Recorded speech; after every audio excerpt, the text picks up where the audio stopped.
Allison, can you hear me?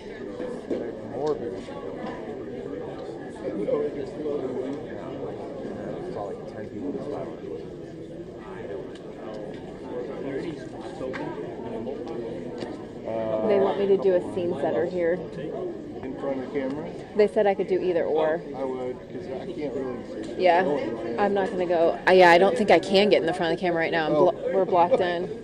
You can get that way, Bill. Allison, can you hear me?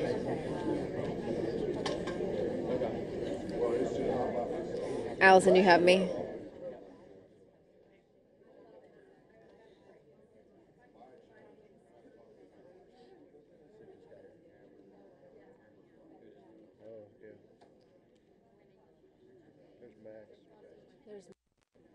Max, do you want to do a little chat-see? Okay. Here, let me tell Allison I do have her on coming around.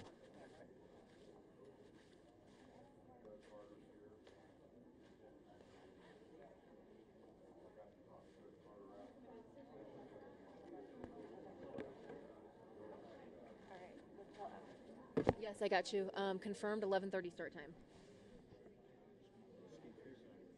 Allison, do you got me? 11:30 confirmed from Doug Carter. Okay. Yep, for sure. I have my IFBN also. Okay, and Max does have his IFBN. And I cannot hear Russ now. I'm going to talk to you because you're the one in the courtroom and I was not there, so I don't know anything.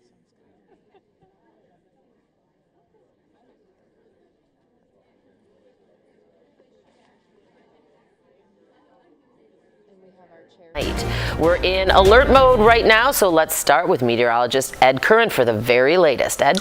Yeah, we had the snow come through. And on the backside of the snow, we're going to have some lake effect snow that comes through the area. But as we take a look down on the Christgunda market, you can see that it's just wet out here. That's because the temperatures are so warm. The snow came in here, but we're at 34 degrees at O'Hare, and we have a wind that's north of 22 miles per hour.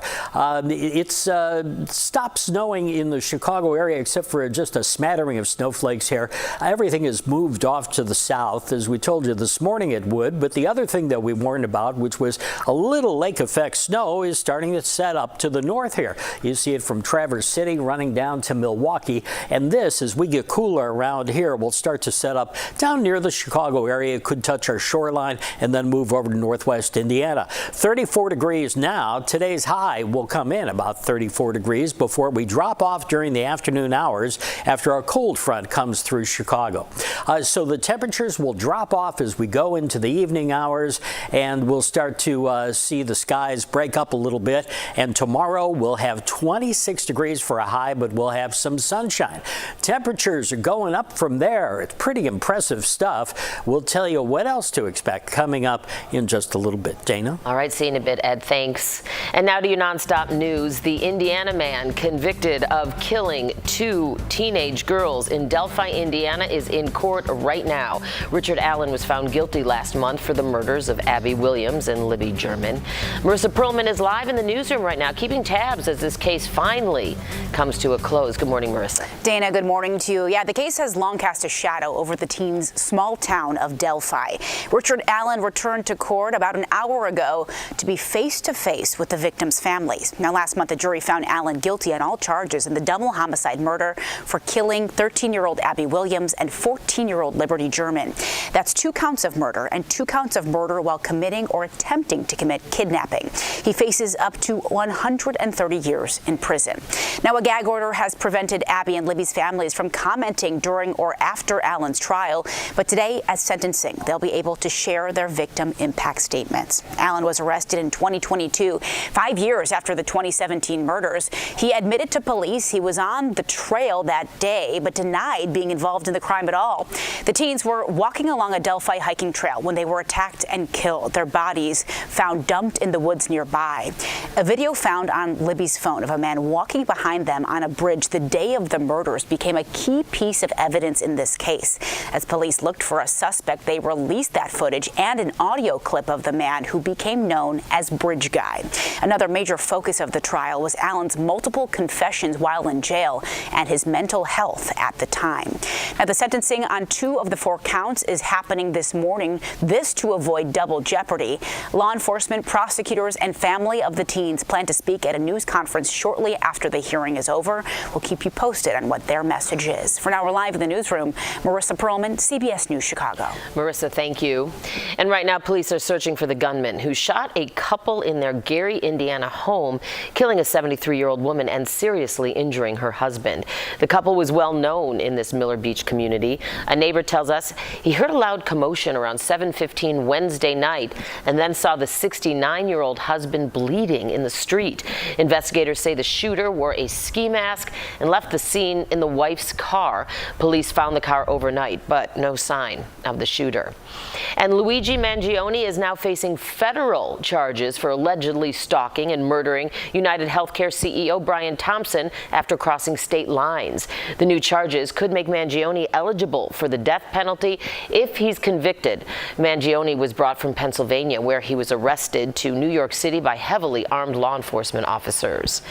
And as we keep an eye on your world, over 10 years after Malaysia Airlines Flight 370 vanished over the Indian Ocean, efforts to find the wreckage of the Boeing 777 jet are going to resume.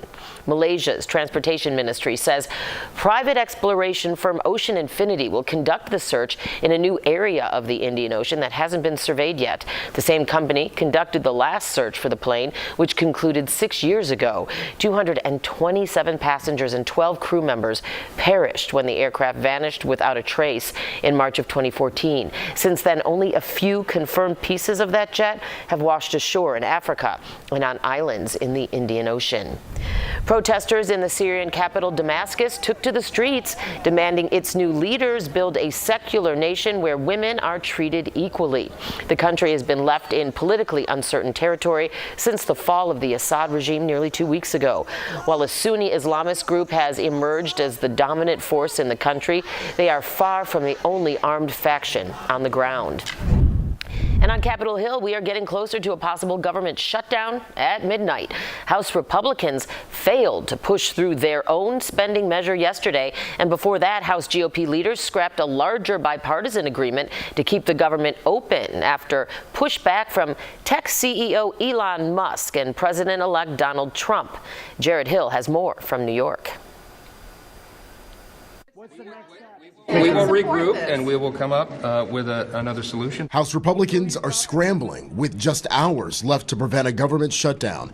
A last-ditch vote on a GOP measure backed by President-elect Donald Trump failed Thursday evening. The bill is not passed. The revised bill was a slimmed-down version of the larger bipartisan spending package that Republican leaders abandoned on Wednesday, bowing to pressure from Trump and his ally, Elon Musk. The latest bill still extended government funding through mid-March, kept billions in disaster aid, as well as assistance for farmers, but it also added Trump's demand to raise the debt ceiling for 2 years before he takes office. GOP leaders blame the Democrats for the impasse, though dozens of House Republicans also voted against the Trump-backed bill. I'm not going to go vote for another debt ceiling increase without actual specifics on what the cuts will be. Congressional Democrats and the White House have called on Republicans to take up the original deal. All they have to do is keep to their word, vote for what they agreed to, and we keep the government open. The shutdown would come at a high cost to federal workers just before the holidays. The Pentagon says active military personnel could go without a paycheck. So would TSA agents. It could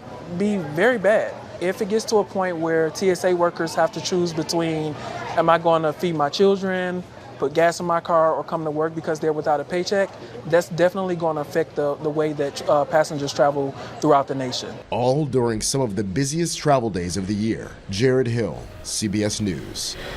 In his final days in office, President Joe Biden is planning to visit the Vatican and meet with Pope Francis. It could be his final international trip as president. The trip is likely to be a highly personal one for the devoutly Catholic president. It will be the 6th time Biden has met with this pope and his 3rd time meeting him as president. And Pope Francis has named 5 new auxiliary bishops for the Archdiocese of Chicago.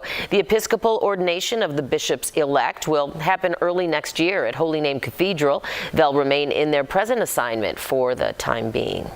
And only 5 shopping days left until Christmas. If you want to avoid crowds, skip Saturday. The National Retail Federation expects more than 157 million Americans to head out for some last-minute gift shopping on Super Saturday. More than 69 million people will do a combo of online and in-store shopping. 50 million people will only shop in the stores. 38 million shoppers plan to buy online only.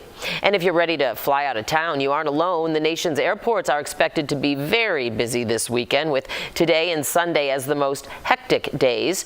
AAA predicts 119 million people will travel 50 miles or more from home this holiday. Check out the big lines at Boston's Logan Airport this morning.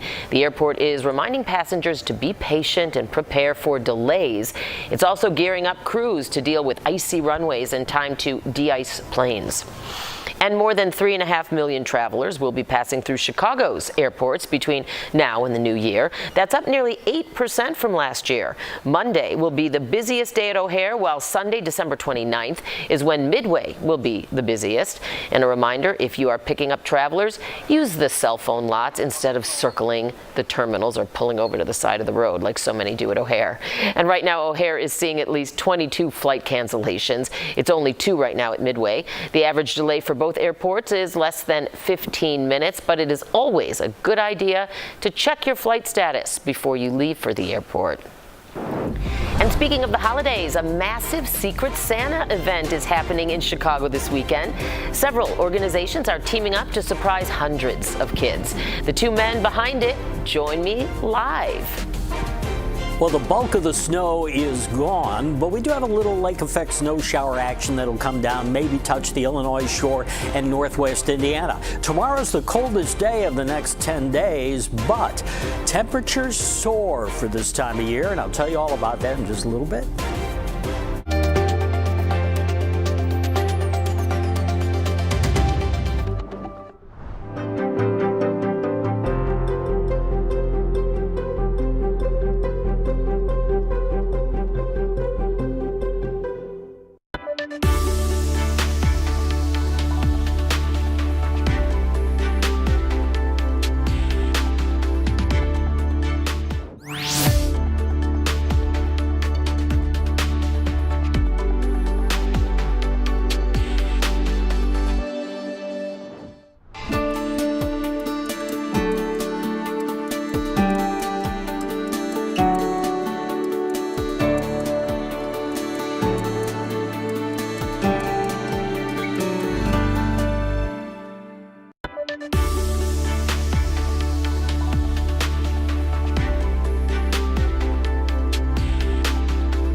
Well, Santa Claus is coming to town for hundreds of kids this weekend, Chi-Town that is, for a massive Secret Santa event happening at Fifth Third Arena. Multiple community organizations are teaming up to host this holiday celebration, which includes ice skating, games, food, and of course, gifts. And joining me now are two of the organizers of this event, Desmond Marshall, who's the president of Project Hood, and Rodney Washington, executive director of Pep Rally Takeover, also a radio personality for 107.5. So welcome, gentlemen. Thank you for having me. It's great to be here with you. Okay, tell us more. I'll start with you, Desmond. How about that? We'll kind of go back and forth, maybe. Let's do it. Tell us more about the event happening on Sunday. What specifically is happening? Well, we're excited. So me and Rod for 5 years have been teaming up for this event where we take kids from all around the city of Chicago to a secret location where they just get picked out tons of toys. And so it's really, really amazing. And we'll be heading to Chicago Blackhawks. Yep. Oh, that's really great. Okay, and how did you guys form up to join this, or to create and make this happen? It happened 5 years ago. We linked up during the pandemic. How? It was during the pandemic. Everybody was going through their hard times and everything. So we partnered together. He was doing something over on 63rd and King Drive, and then I was doing something at Michelle Clark High School, and he was like, "Hey, we still got toys left. Let's partner up." So then we linked up on 71st and Calumet at St. Black Pearl Church, St. Parish Church. Had you known each other already, or just known of each other? We known of each other, and just the great work, and we had common friends. We're like, hey, let's team up. We can make this even bigger and better. And so we teamed up, and just every year teaming up with other nonprofits, and it's really just a great time. And the pandemic, did it inspire this? And if so, how? Yeah, it definitely inspired it. I know for me personally, growing up as a kid, always going downstairs and you see the Christmas tree with a whole bunch of gifts and everything, and I just want that spirit to be with the youth. I want the kids to come into a secret location. They see all these toys with Project Hood bringing, my organization, Pep Rally Takeover. And then, of course, we always add on more organizations, because I know everybody do their own secret Santa events and everything, but our main goal is to grab every organization in the city to make it one big event and give kids more. I was going to ask you about that collaboration with multiple organizations. Why is that so important? Yeah, it's important that we believe collaboration over competition any day, right? And so getting organizations, no matter if you're in the west side or south side, getting organizations together really where we can just give back in abundance. And we realize hey, everyone's not blessed to get tons of Christmas gifts, right? And so if we can fill these voids and bring a little joy to the holidays, we love to do it. About 400 kids this year, right? And families are going to be taking 400 kids. How do you find the kids? How do you find the families? How do they all get involved? Rodney? Well, again, through different organizations. Each organization is like Champs Mentoring Group, Swerving Through Stress, Social Works, Project Hood, Pep Rally Takeover, Male Networking organization. So it's usually kids and families who are already hooked up or involved with these areas. These organizations are on different sides of town, so that's why we just all get them under one roof. So before I ask you my last question, I would imagine it's so rewarding, especially when you see the inevitable, I would think, excitement and smiles on all these kids' faces. It's amazing. Right? It's amazing. It's amazing, and that's the reason, it's our favorite event. We do a lot of nonprofit events out throughout the year, but when you see kids smiling on Christmas, you see Santa, and they're just overly joyed leaving and just having a good, fun time. There's kids running around, right? It's just an amazing time. Kids being kids, and that's what, Chicago's all about. And I know you're at capacity this year, so for the folks who might want to get involved somehow next year in some way, how can they do that? Next year, we looking, our main goal is to get the United Center. So if we get the United Center or get the Atrium or the Wintrust Arena, next year, of course, we encourage all the families out there just to follow these organizations, see what they're doing throughout the year leading up to Secret Santa. I'll just give you a secret. This year, Operation Basketball, we're doing basketball basketball cards for the kids too. So everybody had their own little basketball cards, and so all the organizations we got involved is amazing. So again, just follow all the organizations and see what they got going on. So hopefully all the kids are in school and they didn't just hear you say that. Give away, shh, don't tell anyone. Look out, look out, look out. All right, Desmond Marshall, president of Project Hood, and Rodney Washington, executive director of Pep Rally Takeover. Thank you guys so much for being here, and have a great, wonderful time on Sunday. Thank you. Thank you so much. Fantastic. Well, they'll both be up here talking, because I was here. I didn't get right up close to it and talk, because normally it's going to be the same distance anyways. They're both going to be. Yep. Well, we'll just do it and hope for the best. All we can do. That's all we can do. Okay. Thank you.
Just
All right, ladies and gentlemen, everybody that's going to speak is here. So this is your let's relax. This is your 5-minute warning. I'll be back up here in 3 more minutes for a 2-minute warning.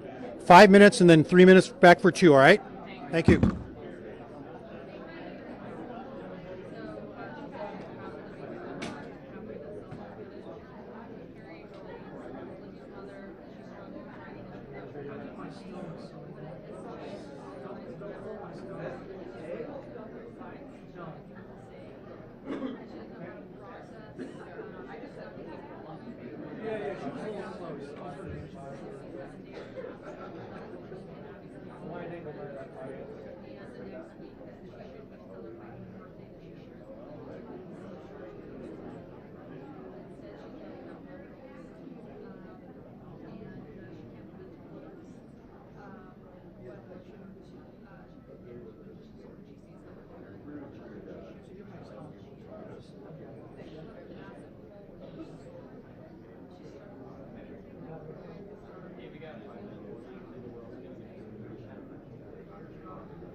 Ladies and gentlemen, 2 minutes. We'll start in 2 minutes. 2 minutes.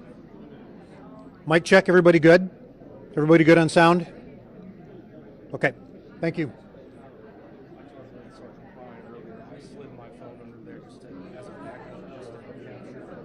Okay. Yep. Should be grab it after you guys are all done. Okay. Sounds good.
Good morning. My name is Jeremy Piers with the Indiana State Police. I'd like to thank you all for being here today and for your continued cooperation throughout the course of this trial. I'd also like to extend a special thank you to the Canal Center for allowing us to use their facility today. As we move forward, we remain committed to keeping Abigail Williams and Liberty German at the center of our focus. Their memory has guided us every step of the investigation, and the photo displayed behind us serves as a powerful reminder of why we are here and what this case has always been about. Due to the gag order, it has been some time since we have spoke publicly about this case. Now that the order has been lifted, we are grateful to be here today and speak to all of you. Before we get started, I'd like to introduce to you the speakers: Mike Patty from the families, Carroll County Sheriff Tony Liggett, Indiana State Police Superintendent Doug Carter, and Carroll County Prosecutor Nick McClelland. At the conclusion of their remarks, Prosecutor McClelland will take a limited number of questions, and he has requested that all questions be directed to him. On behalf of those standing behind me here today, and all those who have dedicated countless hours into this investigation, we thank you all for your continued support. I'd like to introduce to you our first speaker, Mike Patty. Thank you, Jeremy. I don't have a nice speech all prepared. It was kind of a last-minute thing here, but I really wanted to take the time to send out my appreciation that justice has been served for the girls. I want to thank the jurors. I hope they get a chance to see this, that they took time out of their lives and remained open-minded and objective and was able to look at the information and deliver a verdict. For that, I will always be grateful.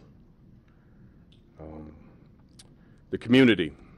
This community has embraced our families from day one and continues to lift us up and support us. And again, for that, I'll always be grateful. I want to thank them.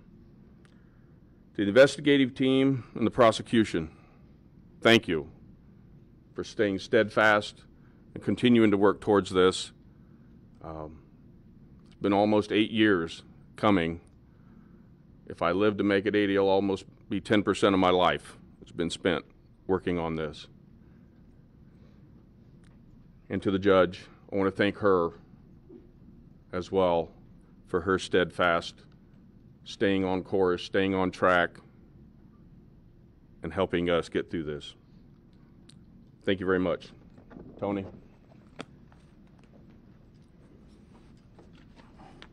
Good morning. The end of 2016 and the beginning of 2017 completely changed the fabric of Carroll County. We lost 6 beautiful young girls, and all of that happened within a 6-month time span. My office is not a part of the investigation into the Flora fires. That's being headed up by the state police. We would do anything that they would ask for us to do, and I know they're working extremely hard on that case as well. Carroll County is a tight-knit community, about 20,000 people. It used to be a place where people didn't lock their doors. I believe that the verdict and the sentencing will help ease some of that sense of security for the people of Carroll County. The people who live here are very resilient. I think you can see that just in the families, the Germans, the Patties, the Williams. Carroll County is an amazing place to live, to work, to raise your family. I want to thank all of the people of Carroll County and the families for their patience during this investigation. I keep hearing the word closure. People are coming up to me saying, I bet that you're glad that there's finally closure. There will never be any closure in this case.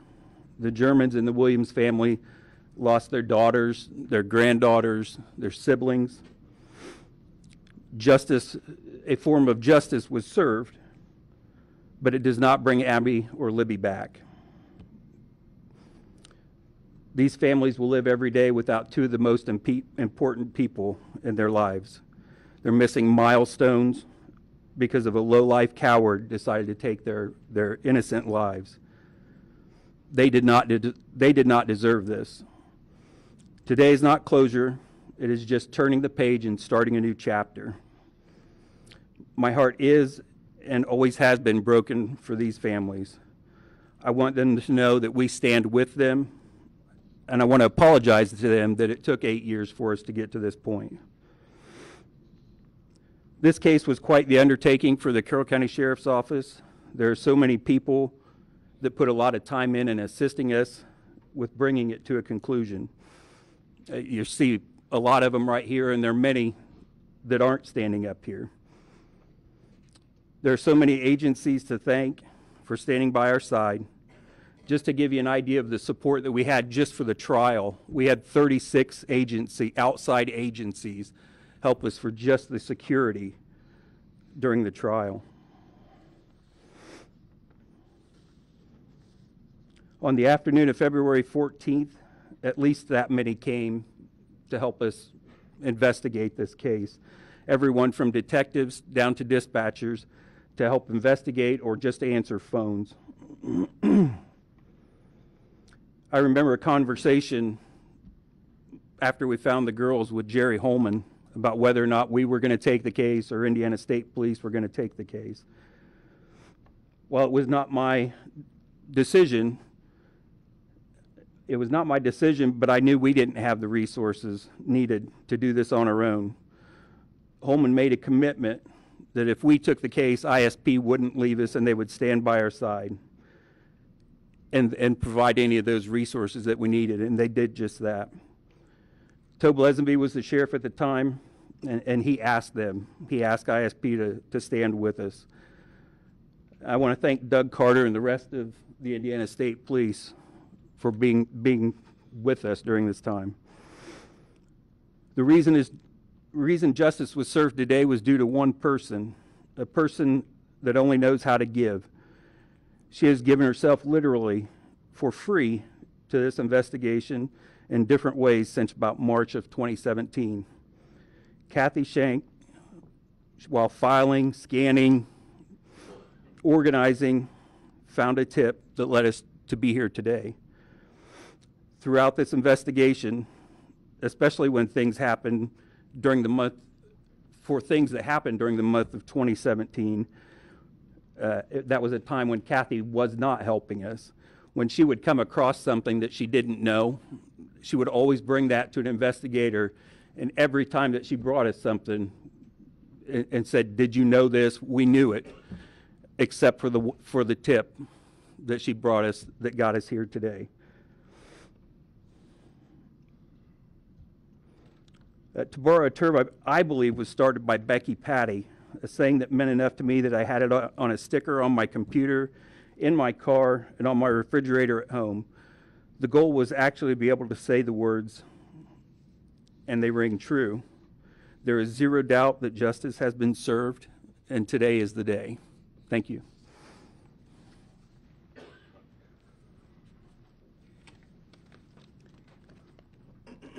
I had prepared remarks today, but I decided walking in here that I wasn't going to read them. John Perrine reminded me that 2,866 days ago, this entire thing began. I didn't know what I would think, and I didn't realize today we were going to be walking into the same room where many of you were, I believe in, again, from memory, April of 2019 or that time frame. And over the course of these last many years now, several of us, me included, have been mocked and ostracized for our emotion, for our inability to answer questions that you might ask, and the thought that we're something other than human beings. I'm not going to apologize for that. I often say I wish people could see what goes on behind the scenes, and not just with people dressed like me, but citizens of this county and of this city. It's amazing, amazing acts of unbelievable courage and self-service and self-sacrifice. I wish you all could have been in the courtroom today and heard the victim impact statements. I'll always remember them. And I hope you'll get the transcripts and read what was said and try and understand the context of those words, even though you weren't in the courtroom. Over the course of these last many years, there have been many, many, many investigative strategies.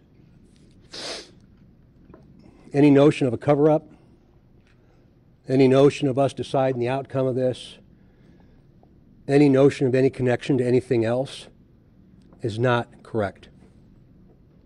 It's not correct.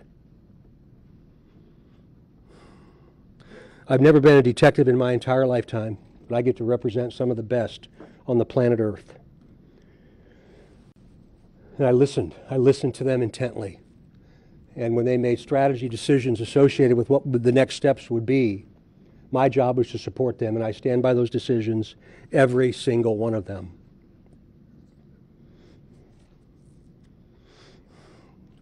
The gag order. We lived by that. We lived by that gag order. The defense did not. And it cost a human life. Anybody that shares those photographs of those two little girls should be held accountable, whether they're in the public sphere, whether they're emailed to you, whether you found them in a place you didn't want them to see. I hope that if you ever see them, you'll picture your own children as Abby and Libby. I'll never forgive that. I will never, ever forgive that.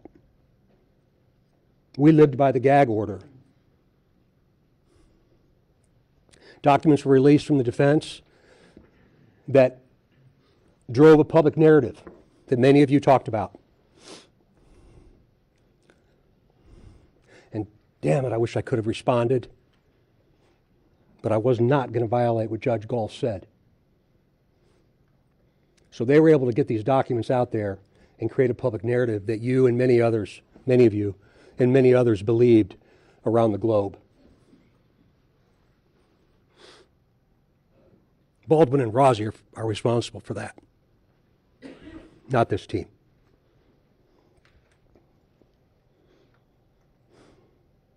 The family effects, I think you'll see the words that were spoken by the folks that spoke today about their lives and how they've been forever changed, how they'll never be the same. And they said it in ways that were beautiful in some kind of a mysterious way. There's an attorney in Indianapolis by the name of Guy Relford. And I heard Guy on the radio after the verdict when a lot of hate mail came, death threats came.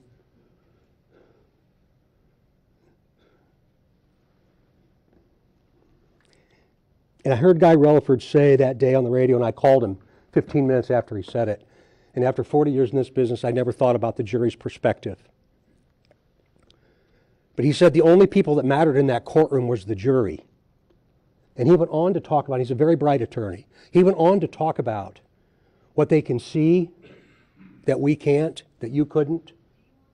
They could see the defense, they could see the state, they could see the witnesses, feel the emotion, and they could see Ricard Allen. I'd never thought about that perspective because we have a singular view most times. You, me, it's human nature.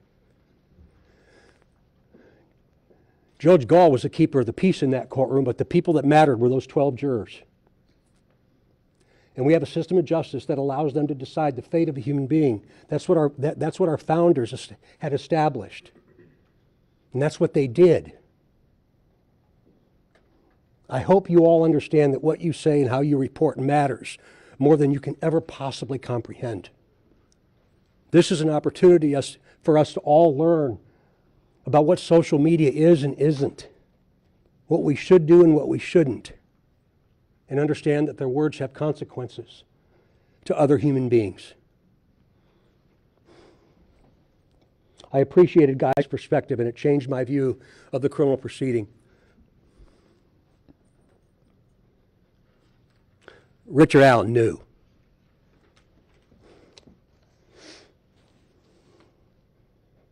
We live in a country where people can hate.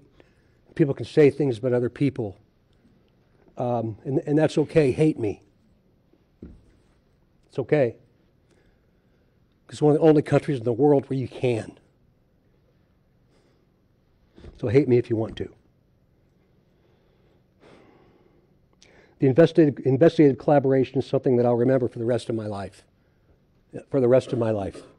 There's no way we could possibly chronicle it or articulate it or write about it or anything. There's no way we could ever do that. We are human beings, and there were mistakes made. But there was never a mistake made that we knew was wrong when we did it. I'll crawl across shards of hot glass for Jerry Holman. Jerry Holman is not a liar.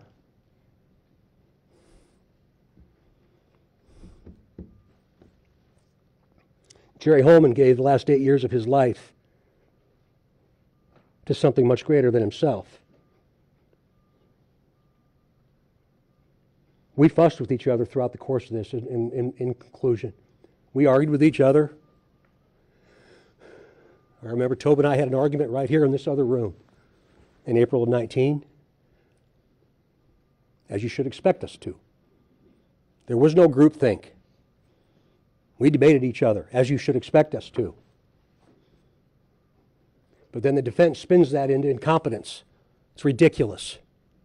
It's ridiculous nonsense for Baldwin and Rozzi to have done that. And finally, most importantly, to the Delphi community and to the family of Abby and Libby.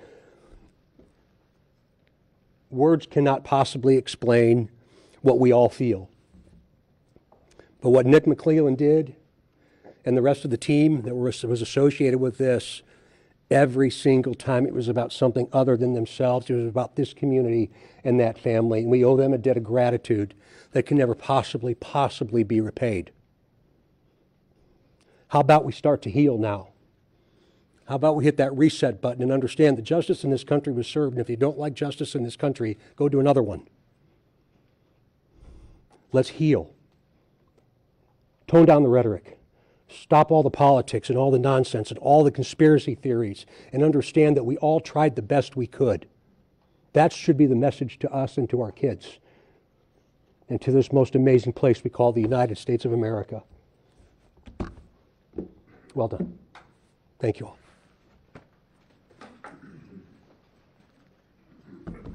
Good morning. Can we all just have a little bit of a sigh of relief that this thing is over finally. The convictions come in. We've got the verdict. We got the sentence, 130 years in the Department of Corrections. And while I don't think ever this verdict or this conviction will ever bring peace to the family, I hope that they can take this sigh of relief with me to say that this part of the trial is over, that we got the conviction, that we got the sentence that brings justice for Abby and Libby. A few of the things I am going to say are going to echo what Sheriff Liggett said, what Superintendent Carter said, and what Mike Patty said. But I'd be remiss if I didn't thank some people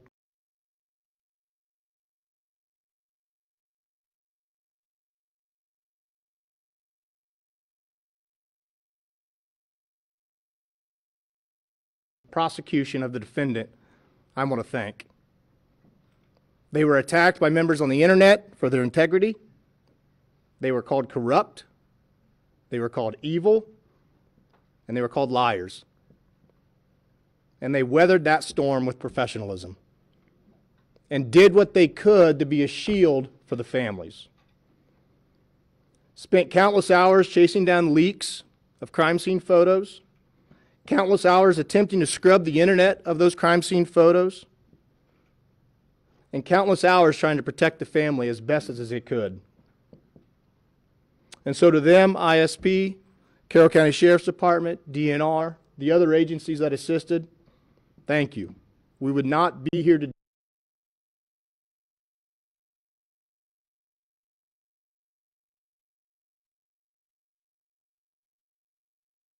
to get the conviction. I want to thank my team, Stacy Diener, James Luttrell. There is no way I could have tried this case without them. We spent countless hours working on this case, away from our families, away from our friends, and no one will understand the heart and the effort that they poured into this. So thank you.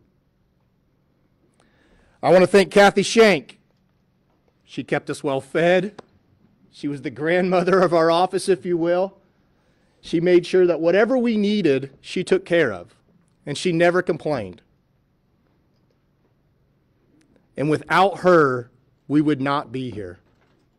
Without her countless hours of going over filings, of scanning in documents, of looking at reports, and having the wherewithal to bring this to the attention of Sheriff Liggett, to say, hey, I haven't seen this before. Has anybody followed up with this person?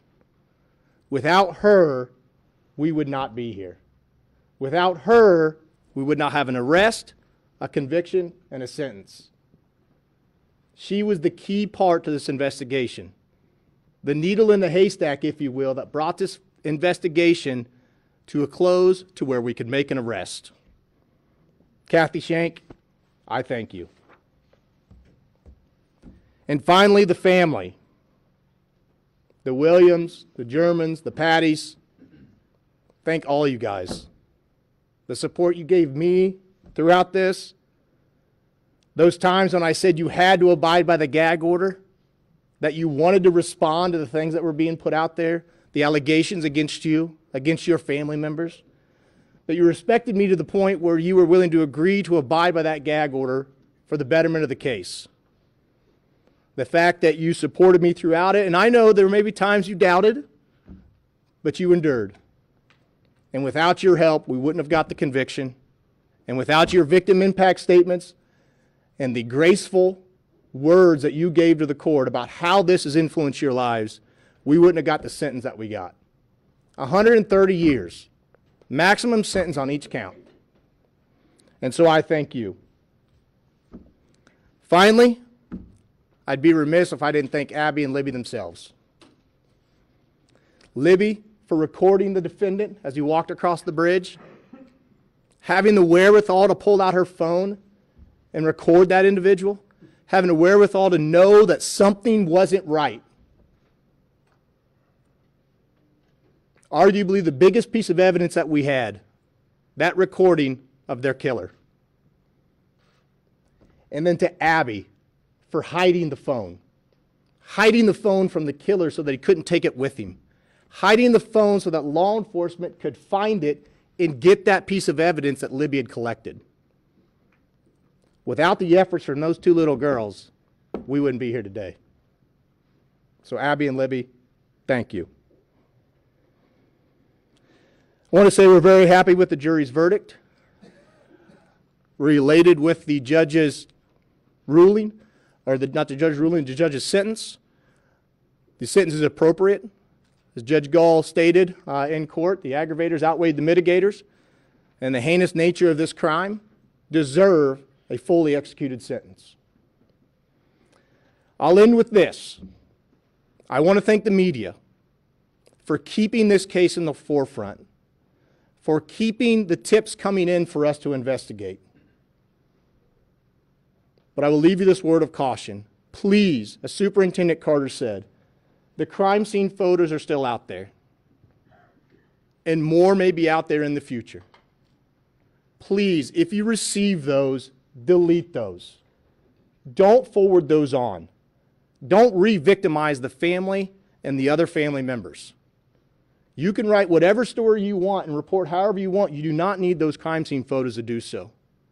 All it does is re-victimize the families and hurt the reputation of Abby and Libby. So please, if you get those, do not forward those on. If you get any other crime scene photos or autopsy photos or anything, don't forward those on. As Superintendent Carter said, imagine if they were your kids, your grandkids. You can write a story without having those pieces as part of the narrative. So please, do not forward those on.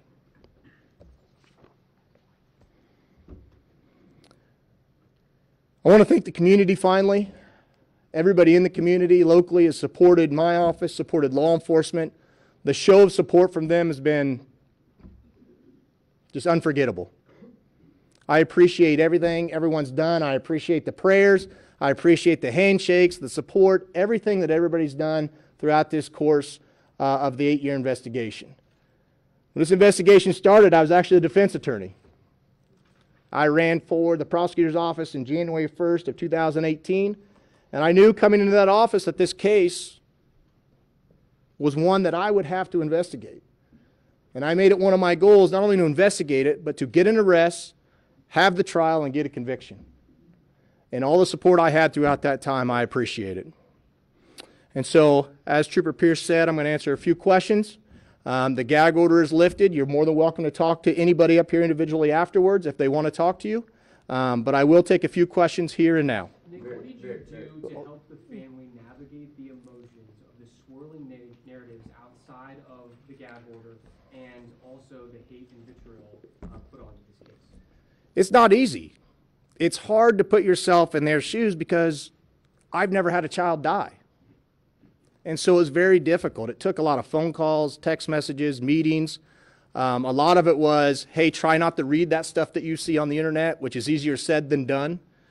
But a lot of it was just moral support and leaning on each other to say, we can't violate the gag order. Let's keep our eye on the ball. We need to get the trial, and we want to try to get the conviction, and then we can talk. And so it was just a lot of words of encouragement between each other, moral support, text message, phone calls, those kind of things. Mr. McMahon, Go ahead. What happened with Miss O'Shea at the end of the hearing? What was that fight about? It wasn't a fight. She was just commenting about some things that were said at sentencing, and I'm just going to keep those things to myself. Up in your face, though. That's not a fight. Well, I don't know if she got up in my face. I'll just keep those things to myself. She was just commenting on things that were said at the sentencing. Yes, ma'am. The defense has made it clear they plan to appeal. Your thoughts on their chances? Well, it's not up to the defense. It's up to the defendant. I'm not going to repeat his name. He's the defendant at this point. And so he has 30 days to file notice with the court that he wants to appeal. If he doesn't file that notice, then there is no appeal. And so once he files that notice, we'll deal with it accordingly. We'll work with the Attorney General's office to represent the state, and we'll give them whatever support that they need in order to draft a response to that appeal. But I guess given all the questions, and you've all addressed it up here and how frustrating it was, your confidence in the security of this verdict and in this maximum sentence? I feel confident in the verdict and the sentence. But again, I'm not on the Court of Appeals, so they'll have to make that decision if it comes to them. Sorry, Miss. Part of 2023, and one of the very first pretrial hearings, you addressed the court as possibly some other actors involved. Can you elaborate? Well, at this point, we don't believe any other actors are involved. We don't have any evidence to support that. If evidence comes out in the future to support that, we'll obviously investigate that. We're not going to say, hey, no, we got the conviction. We're not listening to what you have to say. But at this point, we have no other evidence showing that any other actors were involved. If Ricard Allen himself, the defendant, wants to come forward and give us more information, we'll gladly accept that. Is that the reasoning for the amended charges? The amended charges were we added the 2 counts of intentional murder. I did that because I thought it was appropriate at the time. Thank you. Yep. Can you tell us more about the Anthony Johnson? Hold on just a minute. Do you have a question? Yeah, can you tell us more, might be asking you to speak on behalf of other people, how it makes you feel with the guilty verdict and the sentence? Obviously, it's the outcome you guys wanted, but how does it make the entire team feel to get to where we are today? I think, I hate to speak for everybody, but I think, I hate to be cliche and use the word justice, but justice, vindication, to show that the people standing behind me weren't liars, weren't corrupt. You know, those hate mails and hate messages continue to come in from some podcasters, some YouTubers. But I think just justification that, okay, we conducted a clean investigation, we presented the evidence as best we could, and the jury were convinced beyond a reasonable doubt that he was guilty. Nick? Yes. Does this now mean that all the other men are cleared? Can you use that word? Who is all the other men? The other men that were looked at during the course of the investigation that you always said we couldn't say that they're cleared, can you now say they're cleared? I may not use that word cleared, but what I can tell you is we don't have any other evidence that ties them to the offense at this time. Are you still looking into the Anthony Shots profile in any other secondary investigation other than? What do you mean looking into the Anthony Shots profile? Well, in 2021, you guys asked for information on the user of that profile. Mr. Klein was in custody at that time, and then it just kind of faded out. Well, it didn't fade it out. He was convicted of what, 34, 35 counts? Is there anybody else connected from that profile to this case at all? Not that we have any information of that right now. Can you speak to the timing of today's sentence? Christmas is 5 days away. This is an emotional time of year for a lot Sure. of folks, and you've lost people and this kind of thing. There's no significance in my mind to the timing. Once a person is convicted, they have a right to be sentenced within 30 days. And so I think the timing just was to try to get it in before the holidays because a lot of people do have time off and and the courthouses are closed. So there's no significance in my mind to the timing, but that it worked in everyone's schedule. I just mean that it's the time of year when people are with people they love. These 2 little girls are not with their families today. I'm not sure I understand your question, but yeah, regardless of the time of the year, I imagine it's hard for the family to not be with the victims any day. Whether it's somebody's birthday or somebody's anniversary, the other holidays we have out throughout the year, you know, Christmas is probably especially difficult. Again, I don't expect this verdict or the sentence to bring peace to the Patties, the Germans, or the Williams. I don't know what at this point could ever bring peace to a family member that loses a child or a parent that loses a child. What I hope is what I said. I hope it's a sigh of relief that this portion is over and that the conviction as it is now stands and that he's been sentenced to the maximum possible sentence. I hope that is a sigh of relief for them. And I hope that they now, like Superintendent Carter, can continue to heal and start to put this chapter behind them. That's why the plea to the media, please do not recirculate those pictures, because all that does, as Mr. Erskine said in his victim impact statement, it's like a scab or a wound that scabs over that is constantly ripped open. It's a constant reminder that our loved ones are put in this vulnerable position. Nick, should people face criminal charges or any kind of charges if they do publish or share those pictures? My opinion is if the Indiana Code allows criminal charges to be pressed for those kind of thing, if something comes in my office, criminal charges will be pursued if the criminal code allows it. Superintendent Carter, can you speak to the number? Well, he can ask some questions after we're done here. So Would you concede that there are some holes in this case or things that cannot be explained that you guys were not able to explain? I'm not going to concede that. No. Go ahead. The judge spoke today to the defendant's conduct, specifically him rolling his eyes throughout Sure. the trial. Your take from your professional perspective, you've tried other cases. I'm sure you've watched him throughout the case. What was your reaction to how he was acting? It's hard for me to see him because the way we were seated, especially during the trial, we were kind of all crammed.